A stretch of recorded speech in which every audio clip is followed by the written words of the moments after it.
my goodness, we're here again, Yes, Chicago Hill. Yes, we are, Chicago Hill. You know, it's good to be here talking about the community, uplifting the community and community housing. So I want to thank CAN TV, Public Access. CAN TV is awesome. It's awesome. Absolutely. You're awesome too. Oh, thank you. So are you. Yeah, thank you so much. I've learned so much from you, Ford. You know, we learn from one another. We've been doing this now since we have TV, radio, podcast. Yep, the podcast is launching, and we on fire.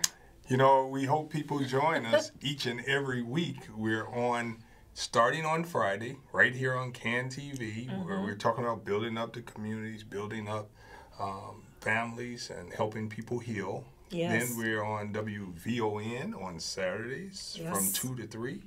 Yes. Then we have WCPT from 6 to 7 on Sundays. Yes. You know, and these shows are not paid for by any special interest.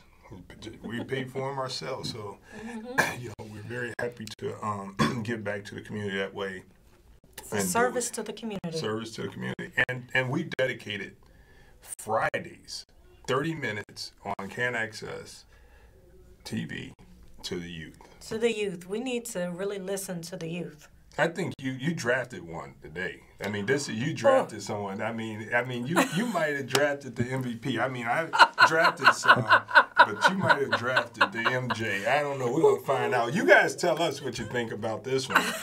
We've had some amazing youth on, but let me tell you, when I was thinking of youth to invite onto the show, it took for Kevin Brown to be like, what about Sebastian? And I was like, you know what? I see Sebastian as this old soul. I don't even see him as a youth. He's, what? Sebastian, how old are you? 20, 21? Yep, 21 years old. 21, but he's got the soul of like someone who's been here a million years. So I was like, Sebastian, of course. Yeah, and you know, a few weeks ago we had the young man that's, the truth is, we have so many great youth. Yes. And our future in America, I believe, is strong. Yes, it is. We see so much negative out there about our youth, but really we've got youth out here. I mean, they're out there marching, they're activists. I mean, they're doing amazing things. And Sebastian, who we have today, this man, barely 21, ran for mayor of Evanston. Evanston? So how large is Evanston? Evanston has about 75,000 75,000 people. Yes. That's great. And Yes. he ran for mayor. He ran for mayor. At 20 then? At 20, yes. Okay, well, let's hear from him. Yes. Go ahead and introduce him. We have with us today Sebastian Nalls, and we just said this young man ran for mayor at the age of 20. Were you thinking about running for office when you were 20? You know, not at all. I was thinking about being a priest. Oh, yeah, we still got to talk about that. Yes. I know I wasn't. I was thinking about performing around the world, you know, doing stuff like that. But Sebastian is this young man in Evanston that just woke the community up. I mean, he's been fighting for the people. Unfortunately, he did not win mayor, but it didn't stop him from serving his community. And now he's up for running for alderman for the 9th Ward, and he goes to Purdue in Indiana. And, I mean, he is a fireball. And what I loved watching him in the debate, you know, I was like, how's this young man going to debate Senator Daniel Biss? Woo! He was on fire. Really? Shutting it down. Really? Shutting it down. Do we have any clips? Oh, I should have. Yeah, well, that's all right, you know. He might have some clips at his disposal that he can share with us. I know you got a clip, but go right ahead. Tell us exactly what it was like to run for mayor at the age of 20 and what gave you the audacity and the confidence to think that you could run for mayor. Oh, definitely. First, I want to say thank you for having me on. It's a fantastic experience. I've seen a lot about your show, and it's a pleasure. It really started in the summer of that was 2020. You know, we saw a lot of unrest, you know, following the death of George Floyd. We saw protests in Evanston. And I remember sitting around with my family one afternoon, in the middle of the summer. And, we were talking about everything that was going wrong in Evanston, what we thought wasn't right. And I noticed all of my peers that I had gone to high school with that were setting up all of these protests, these marches, gathering together, rounding up the community to really fight for what they believe in. And I said, you know what? Here's an opportunity on the table to run for mayor of Evanston. And even if I don't win, at the bare minimum, what I can do is bring forward issues to the table that may not have been talked about before and bring said solutions to those issues and work with the community to create those solutions. And so, went on that task of getting signatures. It was a long and grueling experience of going door to door, having conversations with people and getting those signatures. But every single interaction I had with someone was so incredibly powerful because everyone was so unique and had their own story. And I had the opportunity to do that, and I wouldn't take it back for anything in the world. And like I said before, even though I didn't win, it provided so many opportunities to learn in this experience, to meet new people, and continue on the work since then. And not only trying to improve my community, but improve the remainder or the rest of the state of Illinois as well. Yeah, he still didn't tell me at 20 gave you the audacity to think that you could go out and run for mayor of Evanston. You're just a young guy. You got good looks, of course. You got a lot of hair and all that stuff. Nice, pretty teeth, but, smart. But who said that, what made you think that you could get a vote besides your vote and your mother's vote and Malika's vote? I mean... No, I mean, it was... I think because more and more people kept asking, you're 20, why are you running? Or can you even run at 20? And, as soon as I saw that the only requirement to run for office was that you had to be 18 years old, that's what had me sold, is that's the only hurdle that I had to achieve. And I had already been 2 years past that hurdle. So that wasn't something that I needed to worry about. But it was really some of those initial conversations I had with people where residents had felt that they hadn't been listened to, or whatever grievances they hadn't been addressed in so very long. That's what really pushed me to keep going. And it was those people that were integral to my campaign team as well, that they put so much time, effort, energy into me and the rest of our campaign. That showed me how much people believed in me, and it was an amazing feeling. And it requires a lot of responsibility as well. And it requires self-reflection and being honest with yourself about what you can and can't do, your limitations. But that's really what pushed me to start. And that's what kept me going throughout the campaign, are these experiences I had with people that were truly genuine. And just filled me with so much pride. Mm-hmm. Yeah. So, do you think adults respect your youth and your ability to actually be able to put together a campaign and convince people that you have a right to be on that stage? Or did you run into adults that really, really didn't respect you yet because you were too young?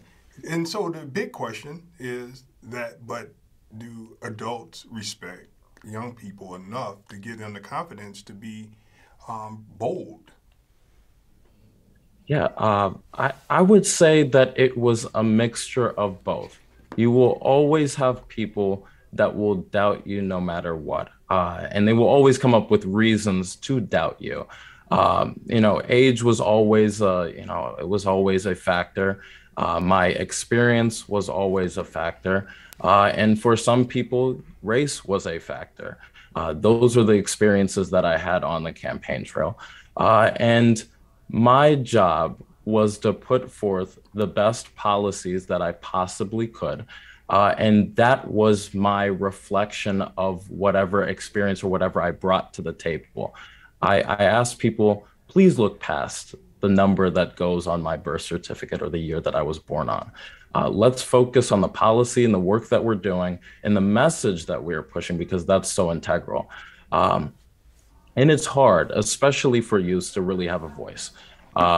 Whether you're in high school, you're in college, you don't have the resources to necessarily put yourself out there. There are plenty of high schoolers that I've had the opportunity to talk to since going back to ETHS, Evanston Township High School, having conversations and being invited to speak at in classes.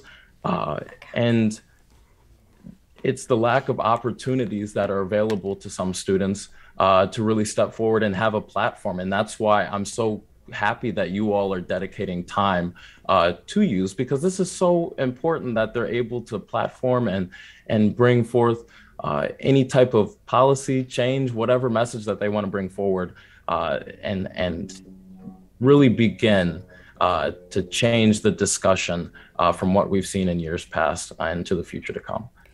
I will say, so many adults in Evanston, they were like, he's only 20. Like, what does he know about running? But let me tell you, when Sebastian was out there for the forums and the debates, he majors in accounting. You're in accounting, correct? Yes, I'm double major in accounting and political science. Oh. Yes.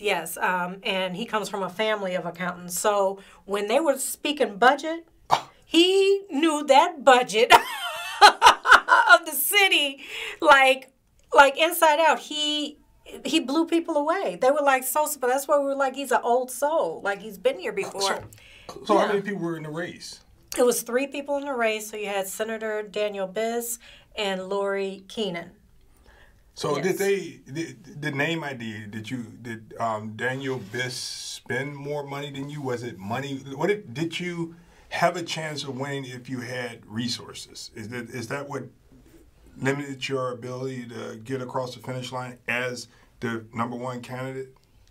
I would say resources were always a factor. Mayor Biss outspent myself and Lori Keenan by a considerable margin. But a lot of it was having it be my first time on a campaign. And we had not staff, but volunteers that were part of that campaign team. And some of them had experience before. But it was a learning experience, and it was really putting together the plane as we flew it and learning from those experiences. And as the race went on, we took knowledge that we gained from earlier on, and we were making better decisions overall as a campaign towards the end of it.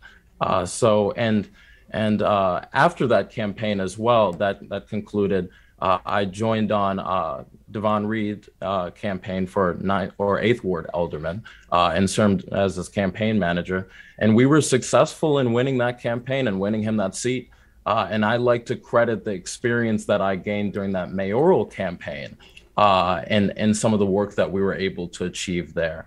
So I think it's a mixture of resources, but you can't always just throw money at a problem. It's really having the knowledge behind the function and have a really good campaign overall. And that was hard in the beginning, but learning throughout, we're able to adapt our strategy adequately. So every Friday, we highlight a youth. Mm-hmm. Today's highlight is Sebastian from Evanston. And he's definitely an example of what the future of America, what the future of Illinois could be. So don't go I know you're in Indiana, but come on back. Don't stay there. I'll be back. Don't worry. Right, I'll be back. Now, he runs organizations in Evanston, Community Alliance for Better Government. He was one of the leaders in the charge against Evanston reparations. He got into a debate with Biss about the reparations during the mayoral election. And I mean, Sebastian is one of those youths that he sees where the issues are and he's ready to take action. And he comes with solutions. When is your birthday? March 30th, 2000. Okay, yeah, mine is coming up February 20th. I was wondering if you were Pisces. Let's see. He's an Aries. Now, Aries. Now, I'm going to ask you a question. You don't have to answer it, but it's a good question. But you got to think about if you want to answer it. And if you don't want to answer it, then you have to figure out a way to work your way out of it without answering it, but answering something. So at any point, did you think that you, while racing and while in the race, did you, and people volunteering and working hard, did you believe every day that you could win? Not every day. No, there were low points where, I questioned whether or not that I should continue.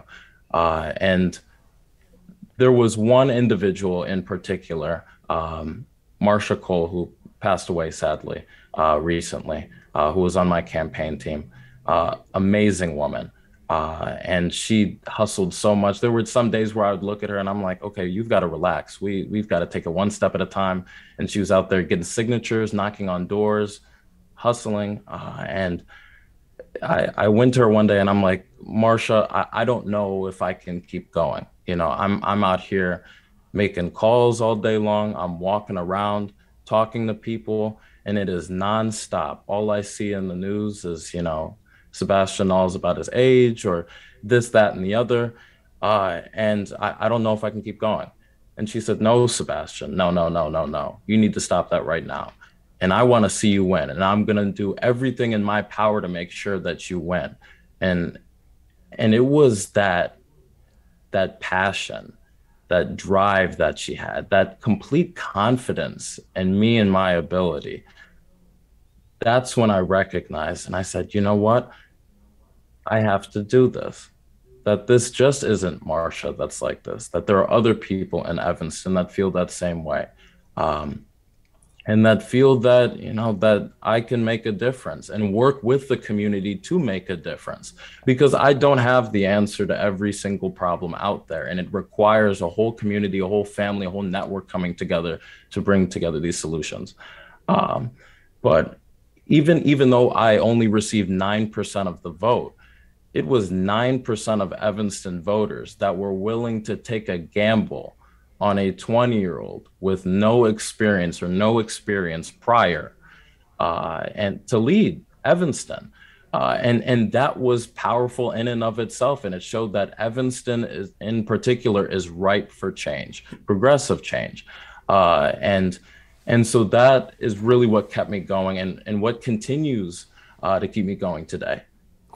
Yeah, the reason why I asked you, because I ran for office 3 times and I won on the 3rd. And the first time that I lost, I just knew that I was going to win. And I actually cried when I lost. Did you cry? That night, no, I didn't cry. It was a combination of relief after, going through 6 months of a campaign, and it's like, okay, the weight of the world is off your shoulders.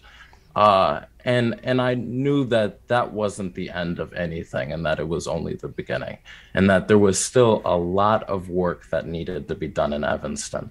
And that was just one chapter of my life that was closing, and another one was starting again. A day or two after, I took a break, decided to lay down, stay in bed, have some me time. But then we got right back into it. Especially when it came to reparations, whether it came to Community Alliance for Better Government and still working on transparency and accountability in Evanston. All of that was continuing, and life was going on. There was no stopping. And I know that there is still a future out there. And I am committed to the people of Evanston, the people of Illinois, because that's who I'm serving right now in the Illinois Office of Equity. And that is what I will continue to do going forward. Yeah. So we have someone that said, you're right, Sebastian, it takes all volunteering, knowledge, and money. One key statement he made was to listen and hear the concerns and issues of the people and bring the solutions they need. That's what someone agreed with you that's chatting with us here. What do you see being the number one problem facing young people today? Number one. It's a lot. I know. It's hard to narrow down one issue, especially impacting young people. I would say the issue that when I talk to people that are my age, younger than I am, the number one issue that seems to be on everyone's mind is climate change. Because that's an issue that, when they grow older, when they have a family 20 years from now, that's something that they're going to have to live through. They are inheriting that world and they will be passing it on to their children. So I think that that's probably the largest scale issue that's impacting youth around the country. But I would also say in a close second is anything that's related to diversity, equity, inclusion, and accessibility, whether we're talking about racial justice and police reform, education reform as well. I think that those two are in particular are really neck and neck on what youths are really passionate about, because these are issues that are impacting them every single day and will continue to impact them into the future. And it's their future, whether that's my generation, the generation that comes after me as well, is that I am working for everyone that is here now and everyone who comes after me. And that is the mindset that a lot of this generation has. And that's what makes me so proud to be a part of it. What about mental health? Suicide, Oh, definitely. It's, our healthcare system in the United States is not the best. I could have a whole conversation about that in and of itself. And mental health access, whether that's social workers in schools or that's just mental health access overall or just healthcare in general. Absolutely. That there needs to be a revampment of the system, and youths are passionate.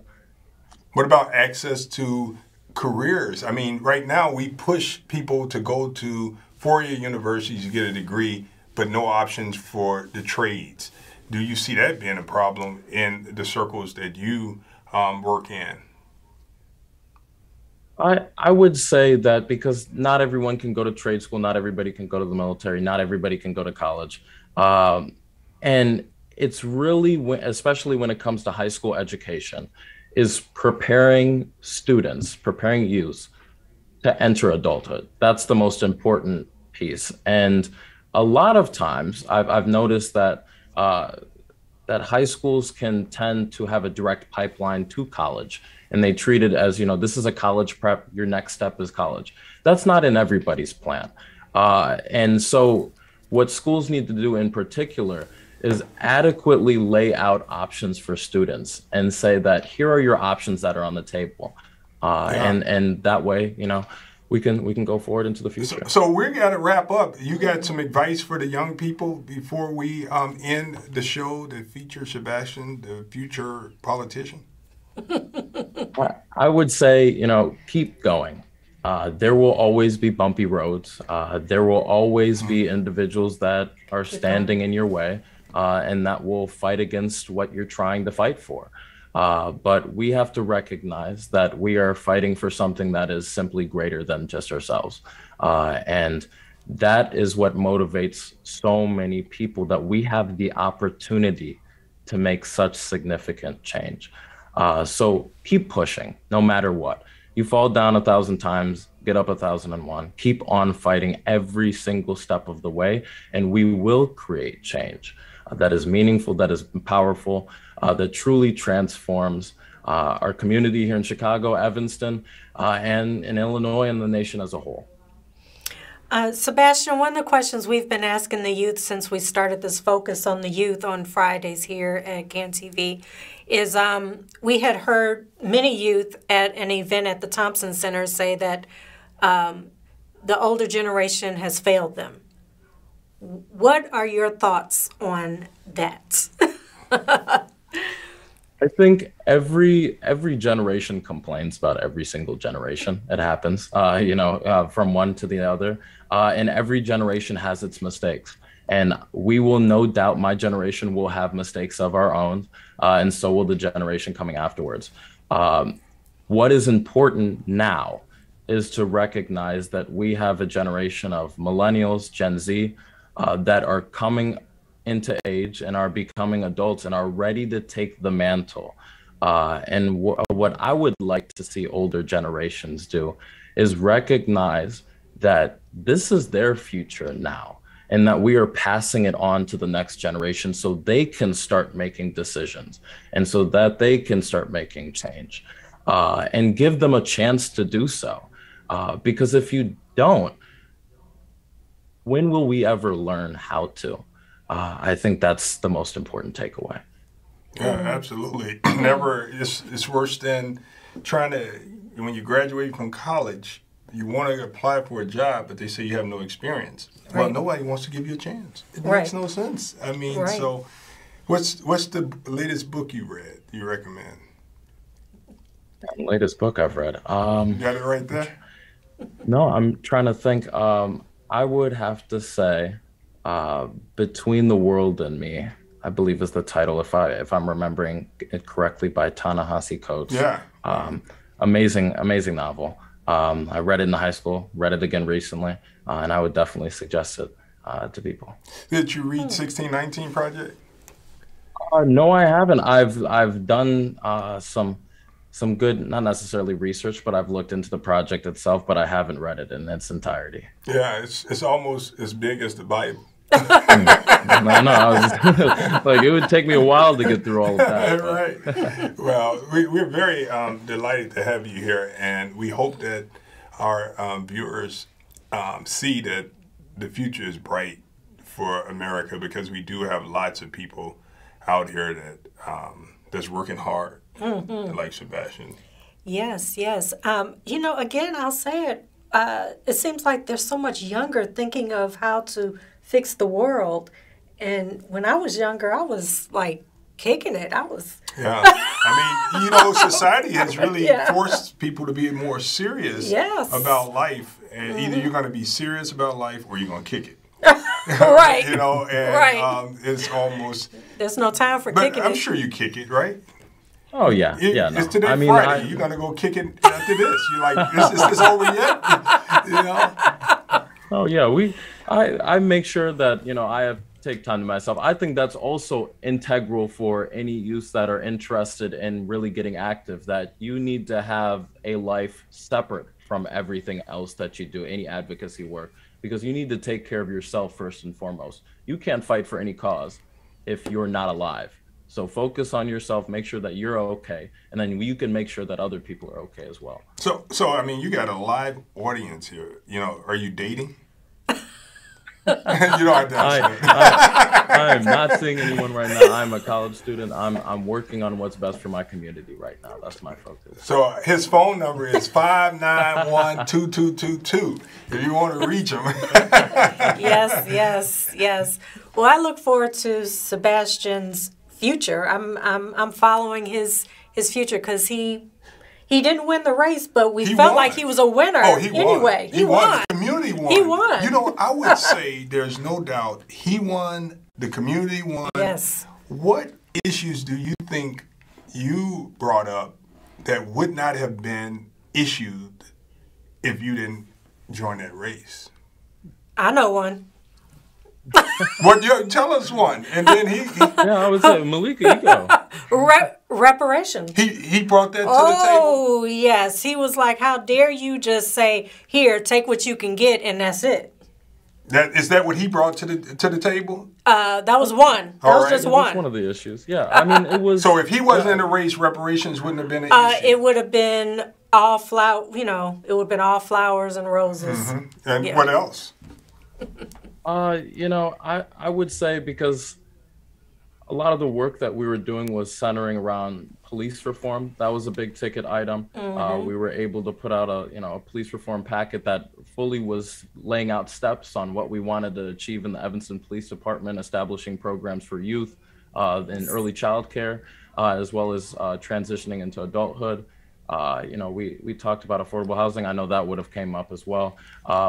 One in particular was establishing a pilot program, or a payment in lieu of taxes program for Northwestern University. That's something that we had been talking about since the beginning of our campaign. And I'm happy to hear that Councilmember Claire Kelly down in Evanston is putting that forward now. And I'm happy to work with her and give her any insight on that as well. We've already had conversations. So I see that the work that we were starting, the issues that we were touching on are being addressed.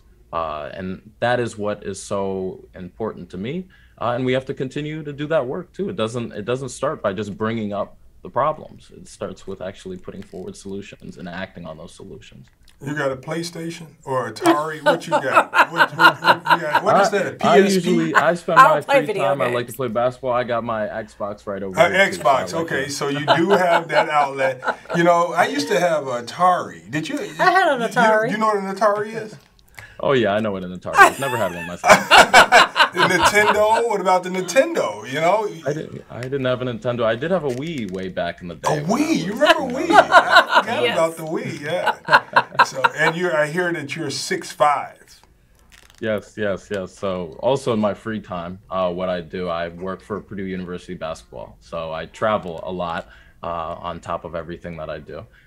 So that is also a nice little outlet for me as well. So you're giving up all that height. I mean, you could be a baseball player, a basketball player, lacrosse, you name it. 6'5", and you're going to mess around and be in government, politics. I mean, you want to do that, you know? I enjoy this a little bit more, just a little bit. You know, basketball is great, but I enjoy having these types of conversations, talking to people, meeting new people, and solving problems a little bit more. So. Well, any closing remarks, and we'll let you go and do what young people your age do. You know, I would just say, you know, thank you again for having me, and thank you for doing this. There's a lot of good work out there that's being done by people that are my age. You know, a lot of people, such as Malika and yourself, tell me about, you know, the stuff that I've done and how transformational it can be. And sometimes I reflect on that and I say it's a small piece of what a lot of other people are doing. And there are so many people that are my age and even younger that are doing some fantastic work that don't have that platform, that don't have that spotlight on them. And that's why, at least what I try to do, especially here at Purdue, I try to platform any of my peers that are putting forward good work. And I think that's what we all have to do, regardless of your age, is that if you see someone doing some great work, put them out there and give them the props that are necessary. And that's how we really strengthen bonds as a community, and we tackle the largest of challenges that we're going to face now and going into the future. All right. Thank you. You heard it from the youth. Yes. So see you next time, and I hope people enjoyed you. Thank you, Sebastian. Thank you so much for having me. Yeah. All right. So that's great. I mean, he was a fantastic guest. Now, next week we have someone else. So join us next week, and you will enjoy some more of Chicago Hill with Malika Gardner and LaShawn Ford. Thank you, CAN TV. Thank you. Thank you, See CAN next TV. week.